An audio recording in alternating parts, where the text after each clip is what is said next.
Hello guys, welcome to garden main nursery. இன்றைக்கி வந்து நம்ம என்ன பார்க்க போகிறோம் பார்த்துக்கிட்டிங்கன்னா, லேண்ட்ஸ்கேப்பிங் கிராஸை பற்றி தான் பார்க்க போகிறோம். எல்லாருமே புல்தரை வந்து போட்டு வச்சுருப்பீங்க. அந்த மாதிரி புல்தரை வந்து போட்டு வைக்கும் போது பார்த்திங்கன்னா நல்லா இருக்குது. ஆனால் போக பார்த்துக்கிட்டிங்கன்னா அந்த புல் வந்து காஞ்சு போயிடுது. அதை பற்றி எல்லாம் சொல்கிறீங்க. அது எதனால பார்த்துக்கிட்டிங்கன்னா கரையான் வந்ததுனால தான் அந்த மாதிரி ஆகுது. அதை பற்றி இன்றைக்கி நம்ம பார்க்க போகிறோம். நம்ம சேனலில் புதுசாக பார்க்குறோம் வந்தீங்கன்னா நம்ம சேனலை சப்ஸ்கிரைப் பண்ணி வச்சுக்கோங்க. வாங்க வீடியோக்குள்ளே போகலாம். இப்போதைக்கு நீங்கள் பார்த்துக்கிட்டிங்கன்னா கிரானைட்டில் வந்து ஒரு இடத்துல வந்து புல் வந்து நல்லா அதுக்கு தகுந்த மாதிரி வளர்ந்துருக்கும். அதுக்கு தகுந்த மாதிரி வந்து நம்ம கட் பண்ணி விட்டுருப்போம். ஒரு இடத்துல வந்து கட் பண்ண இடத்துலையும் நல்லா க்ரீனஸாக இருக்கும். அது பார்த்திங்கன்னா புல் வந்து கம்மியாக தான் வளர்ந்துருக்கு. அதுக்கு தகுந்த மாதிரி வந்து நம்ம கட் பண்ணி விட்டுருக்கோம். இதே நீங்கள் கடைசி நேரம் பார்த்துக்கிட்டிங்கன்னா புல் வந்து ஃபுல்லாக காஞ்சு போன மாதிரி இருக்கும். இந்த மாதிரி காஞ்சு போன மாதிரி இருந்துச்சுன்னா புல் அது திரும்படிக்கு நம்ம புது புல் வாங்கி போடுற மாதிரி தான் இருக்கும்.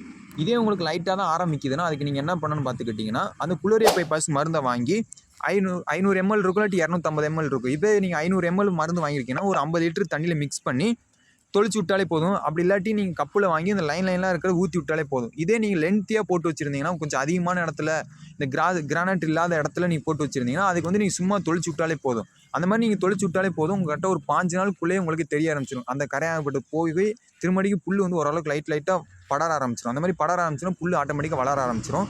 இதே போல் நீங்களும் கிராஸ் வாங்கி நடவு செஞ்சதுக்கப்புறம் இந்த மாதிரி கரையா மாதிரி வந்த மாதிரி தெரிஞ்சிச்சுன்னா கொஞ்சம் லைட்டாக காஞ்சு போன மாதிரி இருந்துச்சுன்னா இதே போல் நீங்களும் குளோரியா பைபாஸ் மருந்தை வாங்கி நீங்கள் ட்ரை பண்ணி பாருங்கள். இந்த இடத்துல பார்த்துக்கிட்டிங்கன்னா கிராஸ் நம்ம தான் வச்சு கொடுத்துருந்தோம். இதோட வீடியோ கூட நம்ம ஏற்கனவே யூடியூப் சேனலில் போட்டிருக்கோம். இந்த வீடியோட லிங்க் கூட டிஸ்கிரிப்ஷனில் கொடுக்குறேன். நீங்களும் போய் பாருங்கள். இந்த வீடியோ பிடிச்சினா லைக் பண்ணுங்கள், ஷேர் பண்ணுங்கள், கமெண்ட் பண்ணுங்கள். என்ன மாதிரி டவுட் இருந்தாலும் கமெண்ட்ஸில் கமெண்ட் பண்ணுங்கள். Bye guys.